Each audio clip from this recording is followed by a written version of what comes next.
India is the mother of democracy. कैसी police हो आप? कैसी पुलिस हो? मार रहे हो आप लोग, कपड़े मार रहे हो आप लोग। अरे तो लेडीज को बस कमर ना थोड़ी नहीं मारोगे, यूनिफॉर्म की अपनी धौंस जमा रहे हो क्या? इस देश को संभाल लेना, वरना 75 साल बाद कोई गंवार इसको धर्म के नाम पर बांट देगा। दिल्ली की सड़कों से उठी एक आवाज ने आखिरकार देश की राजनीति में बड़ी हलचल पैदा कर दी। अच्छा अंदर अभी और मारेंगे, ऐसा धमकी दे रहे हैं। ये Democracy is one of our sacred and shared values.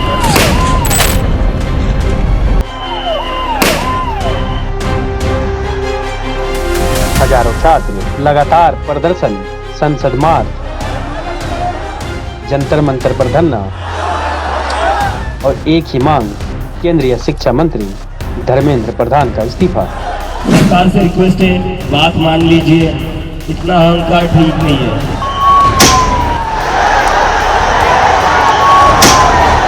जब तक इस्तीफा होता नहीं तब तक कोई भी यहाँ से नहीं जाएगा।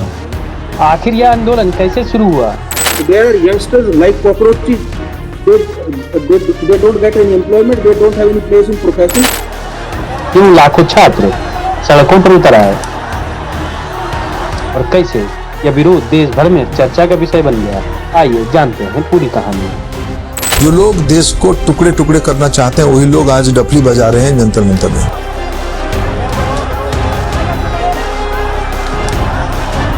इस पूरे विवाद की शुरुआत प्रतियोगी परीक्षाओं में गड़बड़ियों और पेपर लीक के आरोपों से हुई।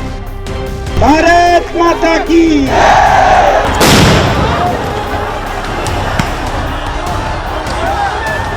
छात्रों का कहना था कि बार बार होने वाली अनियमितताओं ने उनके भविष्य को दांव पर लगा दिया। आने वाले हफ्ते में मैं खुद आप लोगों के साथ अनशन पर बैठूंगा। पुलिस के गुंडे यहाँ आए, सोनम सर को घसीटकर गाली गलौज करके। धीरे धीरे सोशल मीडिया पर छात्रों की आवाज तेज होने लगी। अलग अलग छात्र संगठन और कई सामाजिक समूह भी इस आंदोलन से जुड़ते गए। भारत माता की, भारत माता की, इंकलाब, इंकलाब, वंदे, वंदे। कुछ ही दिनों में आंदोलन का सबसे बड़ा केंद्र दिल्ली का जंतर मंतर बन गया। इस जनरेशन का हौसला देख के थोड़ी शर्म आई तो उठ के आ गए। देश के अलग अलग राज्यों से छात्र दिल्ली पहुंचे और लगातार धरना देने लगे। प्रदर्शनकारियों की मांग साफ थी: शिक्षा व्यवस्था में बड़े सुधार, परीक्षा प्रणाली में पारदर्शिता, दोषियों पर सख्त कार्रवाई और केंद्रीय शिक्षा मंत्री धर्मेंद्र प्रधान का इस्तीफा। जब तक इस्तीफा होता नहीं हम लोग यहाँ से नहीं जाएंगे।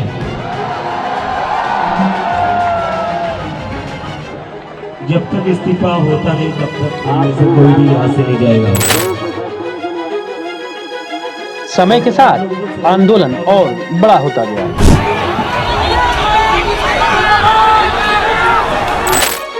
संसद मार्च के साथ तनाव बढ़ने लगा। स्थिति तब और गंभीर हो गई जब प्रदर्शनकारियों ने संसद की ओर मार्च करने की कोशिश की। ये प्रोटेस्टर्स हैं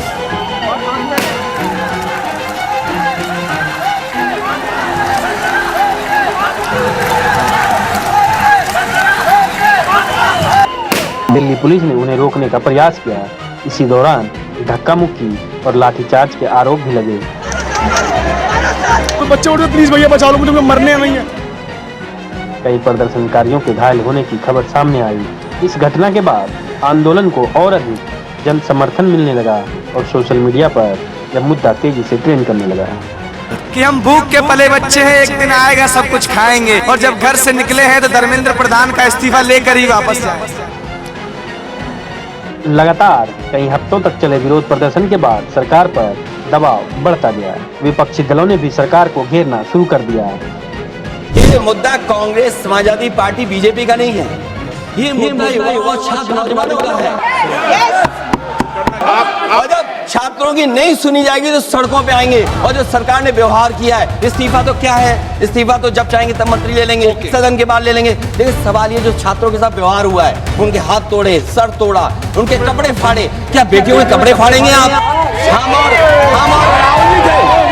अध्यक्ष महोदय, हम मजबूरी में गए हैं प्रधानमंत्री के आवास पर। अगर आप सुन लेते हैं यहाँ पर तो हम नहीं जाते। क्या प्रधानमंत्री स्टेटमेंट नहीं दे सकते हैं? युवाओं के लिए आप बाहर बोल सकते हैं, सदन में क्यों नहीं बोल सकते हैं आप? कई शिक्षाविदों और विशेषज्ञों ने परीक्षा प्रणाली में व्यापक सुधार की मांग उठाई। विश्व तुम्हारा गिरना देख रहा है और खुद न गिर पाने पर अफसोस कर रहे हैं। गिरो, खूब गिरो, पर अकेले मत गिरो। रुपए के साथ गिरो, चरित्र के साथ गिरो, गर्व के साथ गिरो कि तुम ही हो जिसमें गिरने का एक एहसास है। दुनिया तुमसे गिरना सीखे।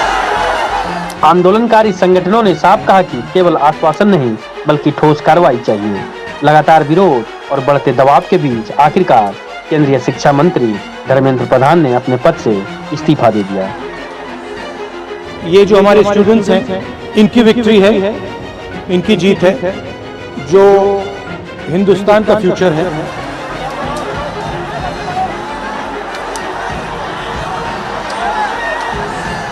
इस्तीफे के बाद छात्रों ने इसे अपनी बड़ी जीत बताया। कई छात्र संगठनों ने कहा कि यह लोकतांत्रिक आंदोलन की सफलता है। धर्मेंद्र प्रधान ने रिजाइन कर दिया।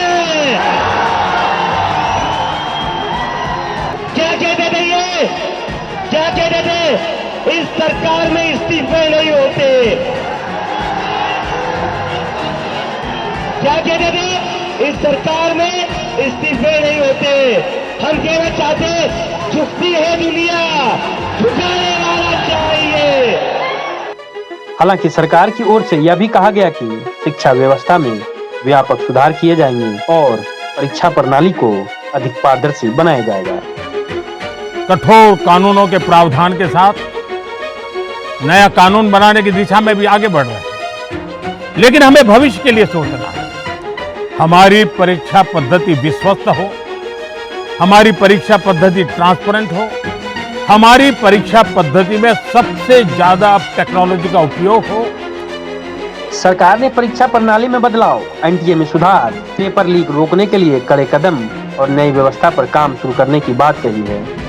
एक हाई पावर टास्क फोर्स बनाने का निर्णय किया है जो एग्जामिनेशन रिफॉर्म की तरफ फोकस करेगा और जल्द से जल्द आने वाली परीक्षाओं की विश्वसनीयता को सुनिश्चित करने का काम इसके रिपोर्ट के आधार पर कर दिया जाएगा।